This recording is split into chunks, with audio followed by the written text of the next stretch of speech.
Good afternoon, ladies and gentlemen. My name is Specialist Gonzalez, and today I'm going to be talking to you about military and professional bearing and how it's important not just in the Army, but also in life in general after the Army.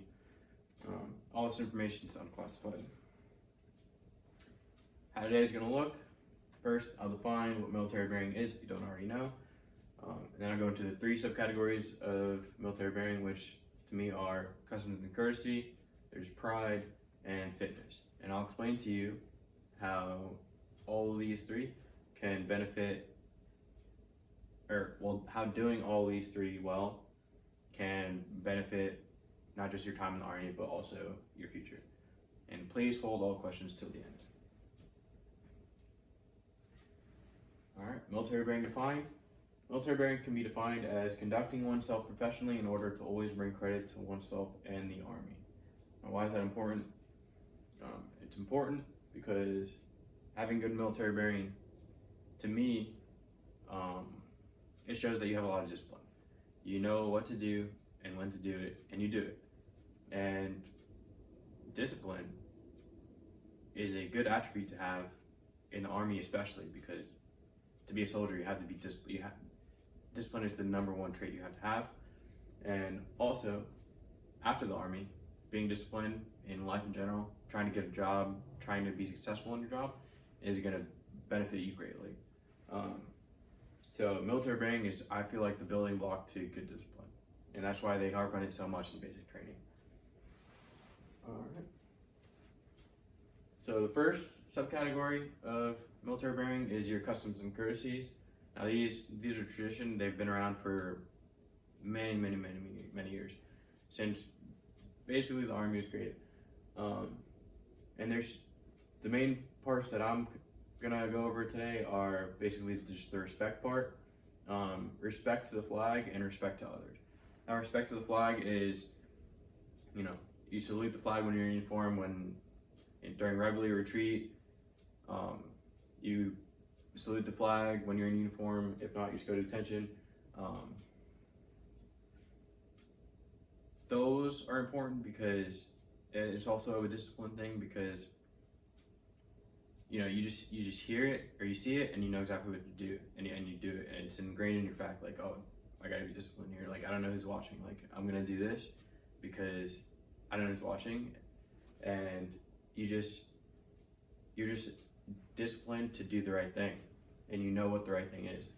And then respect to others also. That's a very big one. That's a big one for your time in the Army, and that's a very big one for your time after the Army. Respect to others. You can't expect to go far in anything being disrespectful. And you know what respect is. You go to parade rest for senior NCOs. You go to attention for officers. You salute officers when you're outside. And it helps you know that you have to know who you're talking to. You have to know who you're around. You have to know all these things that sometimes people just don't think about. And in a professional environment, knowing exactly who you're talking to and talking to them accordingly is huge. It'll make sure that you're not talking to your boss the same way you're talking to just a regular coworker, and you shouldn't. So this is a big thing. Respect to others, just how you talk to them and what you do when you talk to them, and how you go about, like, say your boss tells you to do something that you don't really want to do, or that I wouldn't say don't really want to do, but you don't think it's the right thing to do in that situation. There's a certain way to go about it. Like, you have to be respectful and come up with a respectful, like, I don't know if we should do this. Do you think we should do that? And just going about it a very respectful way, and knowing, oh, this isn't my coworker, and I can't just be like, no, I'm not going to do that because I think this way's better. And I feel like the military ingrains that, like, we know we can't just do that. If your boss tells you to do something, you're probably going to do it, and you're probably not going to convince them that your way's better because they've been around and they've done it for so much longer. And I feel like people that come out of college and go to a job, they don't get this they don't have military bearing. Like, they've never had to deal with this, so like they could go about the situation a totally different way, which is completely wrong. But this guy's my superior, or this guy or girl is my superior. Like, they probably know what they're doing. Let me go about this way instead of this way. So I feel like that's a big way. Respect is huge. The second subcategory is pride. Having pride in the organization, and that means like having pride in the Army. You join the Army, and you get sent to this unit. Have pride in it. Like, you're in the Army. Like, not a lot of people can say that they had what it takes to join the Army. So many people say, oh, I almost joined the Army, but this happened or that happened. But like, you were in the Army. Don't go and like say, oh, I don't like the Army, and talk about the Army in a certain type of way, because people on the outside, like if you're doing it as civilian hears, and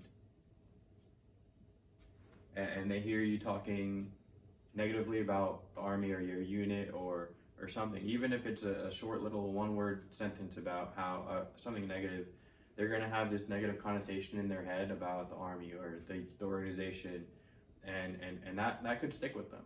So just have pride in the organization, and pride in your actions. Don't go around and badmouth the Army. Have pride in it. The Army is teaching you all these things that a lot of people don't get, and that's part of military bearing, because when you have pride in your actions and you're proud to be where you want to be, you're gonna put work. The work that you put out is gonna show. Someone who doesn't want to be there is not gonna put out the same quality work as someone that really wants to be there and is really like, okay, let me go get this done. And then pride in your dress. How you dress says so much about you. It says everything about who you are, and that's why first impressions are so important to people in general. And that's why when you're in basic, dress sergeants go around and they will pick out one little thing that's wrong with your uniform, and that's how you should be every day when you wake up and go to work.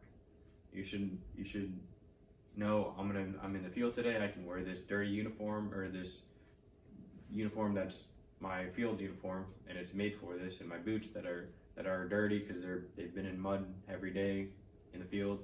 But when you're in garrison, when you're in a classroom like this, or when you're going to an appointment, or you're going to pick up food at some on post fast food joint, you should have a clean uniform on. No tears, no rips, no ink stains, no dirt stains, no blood. Clean, ironed, clean boots, not your field boots. You should have two different types of boots. And boots bloused. You should have pride in how you look. You have the Army's name, you have your unit, you're representing your unit and the Army everywhere you go. If you're on off post and someone sees you in a tore up uniform, they're gonna look at this Army tape and be like, the Army's kind of dirty, like, or they're gonna look at your unit and be like, oh, I guess they don't care about how they dress. Like, I thought the Army was supposed to be, it's inspection ready at all times. So like, just have pride in what you do, and having pride in what you do is gonna make sure that you get up and you get dressed and you take that extra 2 minutes to make sure your uniform's not looking super raggedy. The third subcategory of military bearing is going to be fitness. Fitness is a big one that I don't think a lot of people think about when they think about military bearing.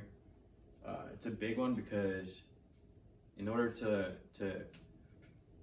be fit, you're going to put forth maximum effort in everyday PT. So putting forth maximum effort every day is really hard to do.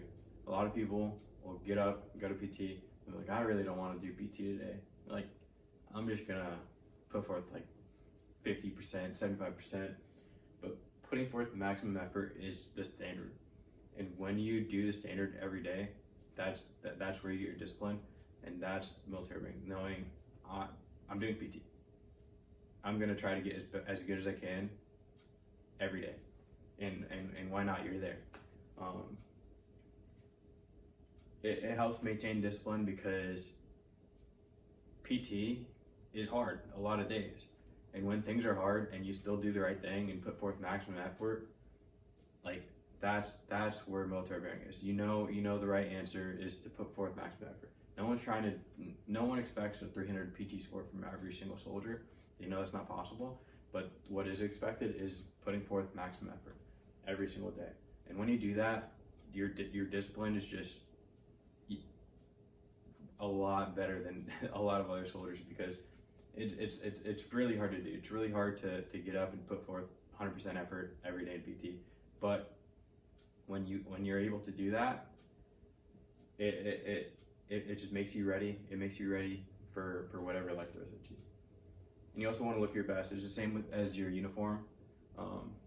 You don't want to look out of shape. Looks aren't everything, but try not to look out of shape by putting forth 100% effort. If you go to the store in uniform and civilians see you and they just think you're out of shape, and it's like kind of also the same thing with the uniform. It's a detriment to your unit in the Army.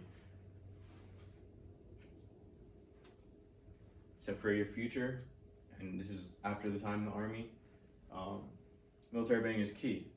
A lot of people that haven't been in the Army or in the military in general, they feel like, they graduate college, get a job, they really haven't had the training, and this kind of is training for future everything's. They haven't had the training that you have. So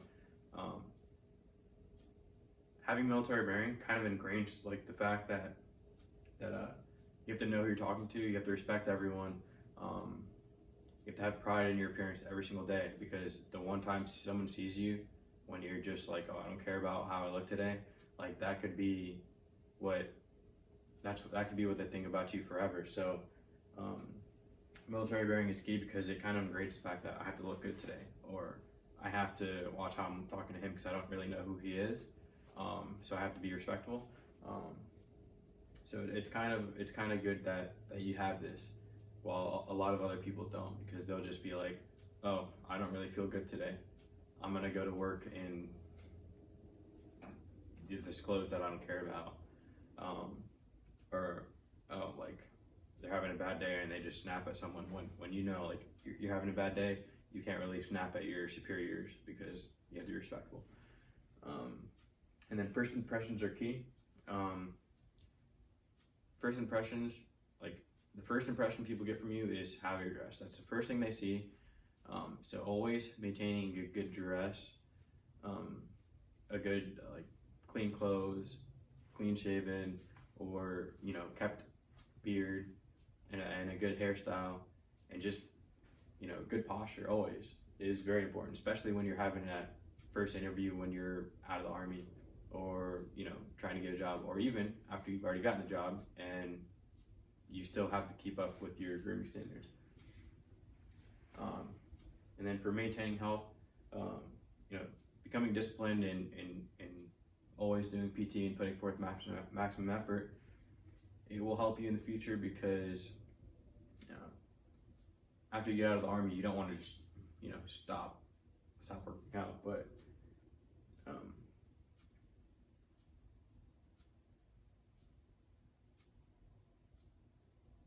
when you're disciplined in your workout regime, and you're disciplined to always do the right thing, you still have to work out after the Army, and like it's easy. You've already disciplined yourself enough to go and run.